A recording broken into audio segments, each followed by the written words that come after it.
मिल जाता है, रोमेनियम का दर्जा प्राप्त नहीं हो जाता है, प्राप्त नहीं हो जाता है। ये स्टेटमेंट्स पत्रिका में छापा गया था उस समय, नहीं हो जाता है। तो ये स्टेटमेंट वाला क्वेश्चन है, ये पूछे जा सकते हैं, ये पूछे जा सकते हैं। हालांकि बहुत किताबें से ब्रेल्सफोर्ड भी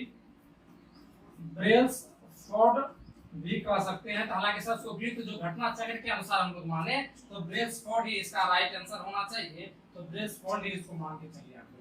यानी कि अंग्रेजी संवाददाता कौन थे? ब्रेल्सफोर्ड। और इस पर टिप्पणी करते इस अभियान, गांधी के इस अभियान पर टिप्पणी करते हैं कि एक केतली पानी उबालने से सम्राट को हराया नहीं जा सकता। क्या नाम था? ब्रेल्सफोर्ड। चलिए हम लोग आगे बढ़ते हैं।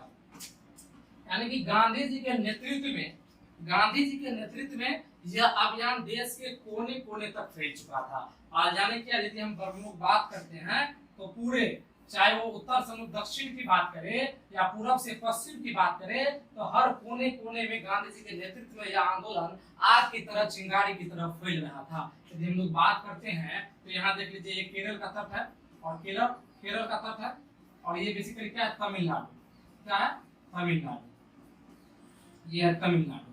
कोई दिक्कत? ये तमिलनाडु। तो तमिलनाडु के तट पर यदि हम लोग बात करते हैं तो यहाँ तमिलनाडु के तट, यहाँ के इस तट को हम लोग बेसिकली तंजौर का तट कहते हैं। और इस तंजौर के तट पर जो गांधीवादी विचारधारा के एक नेता थे, गांधीवादी विचारधारा को मानने वाले नेताओं में, उन नेताओं का नाम शुमार है जिसका नाम है C.R. गोपालाचारी। यानी इसी तर्ज पर गांधी जी के दांडी मार्च के अभियान के तर्ज पर देश के अलग अलग जगहों पर नमक कर का उल्लंघन किया जा रहा था। उसी क्रम में तमिलनाडु में भी उल्लंघन करने लगा और केरल के मालाबार तट से आगे यानी कि एन्नोर के तट तक जो है इसका विरोध चलने लगा था। किसका? नमक कर का विरोध किया जाने लगा था। हम लोग अब तमिलनाडु के क्षेत्र में किसके द्वारा विरोध प्रदर्शन, नमक कर को तोड़ने का प्रयास किया जा रहा था और कहां से कहां तक मार्च किया गया था, उसको हम लोग देखने वाले हैं। तो तंजौर तट पर जो गांधीवादी विचारधारा के लोग थे जिसका नाम था C.R. गोपालाचारी के द्वारा गांधीवादी विचारधारा के लोग थे, इनके द्वारा दांडी मार्च के तर्ज पे ही, यानी कि त्रिचन्नापल्ली से, तंजौर तट के त्रिचन्नापल्ली से एक यात्रा शुरू करके कहां तक? वेदारण्य तक। कहां? वेदारण्य तक यात्रा किया था। इसी तरह और इस यात्रा का उद्देश्य क्या था? जो गांधी जी का उद्देश्य था, इस यात्रा का उद्देश्य था नमक कर का उल्लंघन करना, नमक कर को तोड़ना, नमक कर का उल्लंघन करना।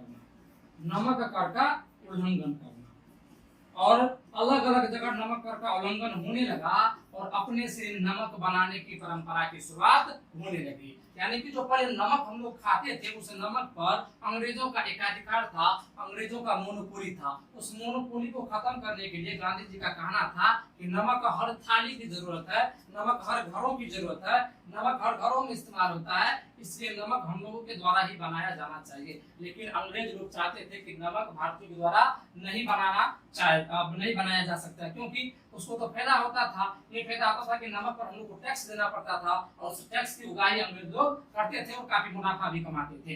तो गांधी जी के दिमाग में ये बात आया कि यदि नमक हर थाली की जरूरत है तो हर थाली की जरूरत नमक हम लोगों के देश में भी बनना चाहिए और हम लोग ही बनाएंगे। चलिए, कोई दिक्कत नहीं। यानी कि हम लोग का साथ, यानी कि हम लोग देख लिए। उसी प्रकार से केरल से जो है, केरल में जो है के कलप्पन के द्वारा, किसके द्वारा? के कलप्पन के द्वारा जो है यात्रा किया गया था नमक कर को तोड़ने के लिए केरल में। हालांकि के कलप्पन कौन थे? वैकोम सत्याग्रह के एक सत्याग्रही के रूप में भी इसको जानते हैं। वैकोम सत्याग्रह के सत्याग्रही के रूप में भी इसको जानते हैं कि किसको? के कलप्पन को। किसको? के कलप्पन को। इसके द्वारा भी जो है यहाँ केरल के मालाबार तट से यात्रा प्रारंभ किया गया था। और इस यात्रा का मुख्य उद्देश्य क्या था? कि नमक कर को तोड़ना, नमक कर का उल्लंघन करना। हालांकि पूछा भी जाता है कि केरल के मालाबार तट से लेकर के कहां तक यात्रा किया था? पेन्नौर तक की यात्रा किया था। कहां तक? पेन्नौर तक की यात्रा किया था। और सभी पैदल यात्रा कर रहे हैं और इसका उद्देश्य एक ही है कि नमक कर का उल्लंघन करना, नमक कर को तोड़ना और अपने से नमक बनाना। बनाना। हालांकि देख लीजिए अभी हम बताए कि जो ये नमक कड़ का जो आंदोलन चल रहा था देश के विभिन्न हिस्सों तक फैल चुका था, यानी उत्तर से लेकर दक्षिण तक बात कीजिए कि पूर्व से लेकर पश्चिम तक बात कीजिए, अलग अलग दिशाओं में भी इस आंदोलन का प्रभाव आपको देखने को मिल सकता है। यहाँ आप देख लीजिए, यहाँ गुजरात है, क्या है सर? गुजरात है। गुजरात के बगल में क्या है सर? महाराष्ट्र है। गुजरात के बगल में क्या था? और इस आंदोलन का जो नेतृत्व कर रहे थे, उत्तरी पश्चिमी प्रांत में जो इस आंदोलन का नेतृत्व कर रहे थे, उस व्यक्ति का नाम था खान अब्दुल गफ्फार खान। उस व्यक्ति का नाम क्या था? खान अब्दुल गफ्फार खान। खान अब्दुल गफ्फार खान। खान अब्दुल गफ्फार खान, जिसे भारतीय इतिहास में और किस नाम से जानते हैं सर? जिसे भारतीय इतिहास में क्या कहते हैं? सीमांत गांधी या फ्रंटियर गांधी के नाम से भी जानते हैं। जिसे भारतीय इतिहास में किस गांधी के नाम से जानते हैं? सीमांत गांधी, या इसे हम लोग फ्रंटियर गांधी भी कहते हैं। क्या कहते हैं? फ्रंटियर गांधी भी कहते हैं। फ्रंटियर गांधी के नाम से भी इसे जाना जाता है। यानी कि जो उत्तरी पश्चिमी प्रांत में जो है नमक कर का विरोध करने के लिए जो आंदोलन चलाया गया, या हम लोग दूसरी भाषा में कह सकते हैं कि यह जो आंदोलन था, यह जो संगठन था खान अब्दुल गफ्फार खान के द्वारा जो चलाया गया था, वो सभी ने अवज्ञा आंदोलन का एक भाग बन चुका था, एक हिस्सा बन चुका था, इस भाषा में हम लोग कह सकते हैं। और चूंकि इस आंदोलन के जितने भी लोग थे, वह जो आंदोलन कर रहे थे वो लाल कुर्ती पहन के आंदोलन कर रहे थे, जिस कारण से इस आंदोलन को हम लोग लाल कुर्ती आंदोलन भी कहते हैं। तो सर इसको कहते हैं खान अब्दुल गफ्फार खान के द्वारा कौन सा संगठन या कौन सा आंदोलन चलाया गया था? उसका नाम था खुदाई खिदमतगार। खुदाई खिदमतगार। खुदाई खिदमतगार। खुदाई खिदमतगार। खुदाई खिदमतगार का मतलब जो करेंगे वो अल्लाह ही करेंगे, अल्लाह ही खिदमत करेंगे, यानी कि अल्लाह ही सब कुछ है, अल्लाह ही सब कुछ है। और इस आंदोलन में भाग लेने वाले जितने भी लोग थे, सभी जो आंदोलन कर रहे थे वो लाल कुर्ती पहन के आंदोलन कर रहे थे, जिस कारण से इस आंदोलन को लाल कुर्ती आंदोलन के नाम से भी जाना जाता है। इस आंदोलन के नाम से लाल कुर्ती आंदोलन के नाम से। देखिए यहाँ से कितने क्वेश्चन बन गए हैं, पूछा भी जाएगा कि खुदाई खिदमतगार आंदोलन का नेतृत्व कौन किए थे? खान अब्दुल गफ्फार खान। कौन किए थे? खान अब्दुल गफ्फार खान किए थे।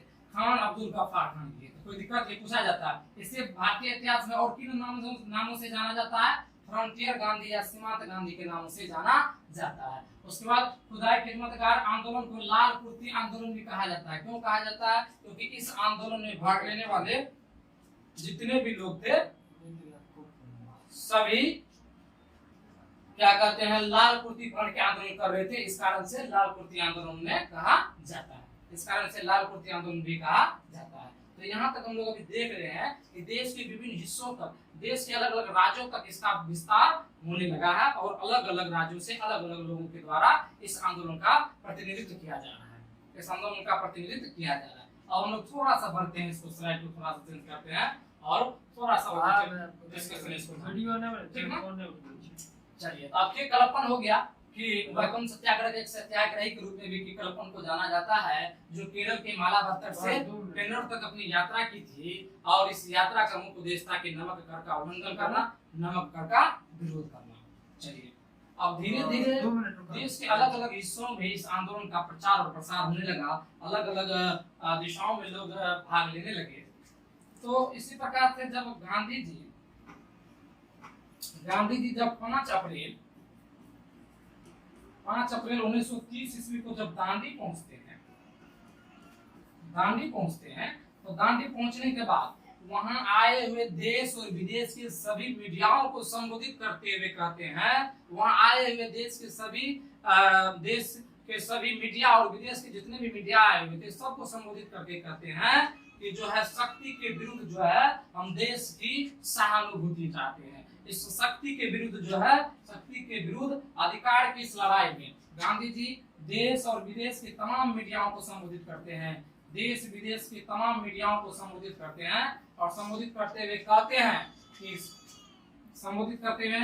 कि शक्ति के विरुद्ध, शक्ति के, यानी कि जब अंग्रेजों की सरकार थी वो एक शक्तिशाली सरकार थी, तो हम लोग जो लड़ रहे हैं वो एक शक्ति के खिलाफ लड़ रहे हैं, हम लोग जो लड़ रहे हैं वो एक शक्ति के खिलाफ कर रहे हैं। हालांकि अभी हाल ही के दिनों में जो अभी अलग अलग राजनेताओं के द्वारा भी एक स्टेटमेंट दिया जाता है, जैसे आप कांग्रेस के नेताओं के द्वारा आप स्टेटमेंट सुनते होंगे, राहुल गांधी के मुंह से यह स्टेटमेंट सुनने को मिलता है कि हम एक शक्ति के खिलाफ लड़ रहे हैं। शक्ति के खिलाफ मतलब मोदी जी के खिलाफ लड़ रहे हैं, क्योंकि केंद्र का सारा शक्ति मोदी जी के में निहित है, यानी कि हम लोग मोदी जी के खिलाफ लड़ रहे हैं, यानी कि एक महान शक्ति के खिलाफ हम लोग लड़ रहे हैं। उस समय हालांकि ऐसी बात नहीं है, लेकिन उस समय निश्चित रूप से ऐसा माना जा सकता था कि सारा शक्ति अंग्रेजों के हाथ में था।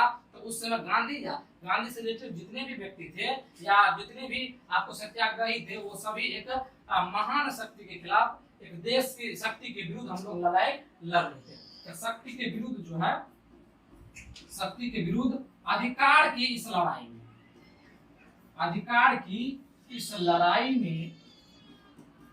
अधिकार की इस लड़ाई में हम देश की सहानुभूति चाहते हैं। हम देश की सहानुभूति चाहते हैं। ये किसका स्टेटमेंट था? गांधी जी का स्टेटमेंट था। कब का स्टेटमेंट था? जब यहाँ से अपना यात्रा प्रारंभ किए थे 12 मार्च को और पहुंचते हैं 5 अप्रैल 1930 को दांडी, तो वहाँ देश और विदेश से आए हुए सभी मीडियागणों को संबोधित करते हुए कहते हैं कि शक्ति के खिलाफ अधिकार की इस लड़ाई में हम देश की सहानुभूति चाहते हैं, देश की सहानुभूति चाहते हैं। हालांकि आप यहाँ देखे होंगे, देख लीजिए, चलिए अब अलग अलग राज्यों में इसका विस्तार होने लगा है। अलग अलग राज्यों में जब विस्तार होने लगा है तो आप यहाँ मानचित्र को आप देख रहे होंगे। यहाँ बेसिकली क्या है सर, गुजरात है, और गुजरात में पहले एक होता था धरासना गोदाम। इस गोदाम पे भी अब धावा गांधी जी और गांधी जी के गांधीवादी विचारधारा को रखने वाले लोगों के द्वारा धरासना गोदाम पर क्या हुआ कि हमला बोल दिया गया। लेकिन हमला बोलने से पहले गांधी जी की गिरफ्तारी 5 मई 1930 ईस्वी को हो जाती है। 5 मई 1930 को गांधी की गिरफ्तारी हो जाती है, और गिरफ्तार करके गांधी जी को कहाँ बंद कर दिया जाता है? पूना के यरवदा जेल में। क्योंकि अंग्रेजों का मानना था कि इस आंदोलन के सबसे महान, और उस महान तो छोड़ दीजिए, इस आंदोलन के सबसे मजबूत नेता के रूप में किसको जानते थे? गांधी जी को। यदि गांधी जी को पकड़ के जेल में बंद कर दे तो सारा आंदोलन क्या होगा? खत्म हो जाएगा। लेकिन ऐसा हुआ नहीं, इसके विपरीत रिएक्शन हुआ। गांधी जी को जैसे गिरफ्तार कर लिया गया, आंदोलन का विस्तार और प्रचार प्रसार अन्य देश के और अलग अलग राज्यों में तेजी से फैलने लगा, और आग की चिंगारियों की तरह यह आंदोलन फैलने लगा था। गांधी जी की गिरफ्तारी हुई और गिरफ्तार करके पूना के यरवदा जेल में बंद कर दिया गया। अब सर इस आंदोलन का नेतृत्व कौन करेंगे? जब इस आंदोलन के सबसे बड़े नेता को ही पकड़ करके जेल में बंद कर दिया गया था, तो अब इस आंदोलन के नेतृत्वकर्ता के रूप में किसे मानेंगे, किसे जाना जाएगा? तो कौन करेंगे इस आंदोलन का नेतृत्व? तो अब इस आंदोलन का नेतृत्व करने के लिए आ रहे हैं अब्बास तैयब जी। कौन आते हैं? अब्बास तैयब जी। हालांकि कुछ ही दिनों के बाद अब्बास तैयब जी का भी गिरफ्तारी हो जाता है। अब्बास तैयब जी की गिरफ्तारी होने के बाद अब कांग्रेसों में और कांग्रेस के लोगों में एक सन्नाटा पसर जाता है कि अब इस आंदोलन का नेतृत्व कौन करेंगे। लेकिन अब अगले बार जब इस आंदोलन का नेतृत्व करने के लिए कौन आ रही है? सरोजिनी नायडू। कौन आ रही है? सरोजिनी नायडू के साथ साथ इमाम हसन साहब भी आए थे। सरोजिनी नायडू के साथ कौन कौन आए थे? इमाम हसन भी थे। उसके बाद और कौन आए थे?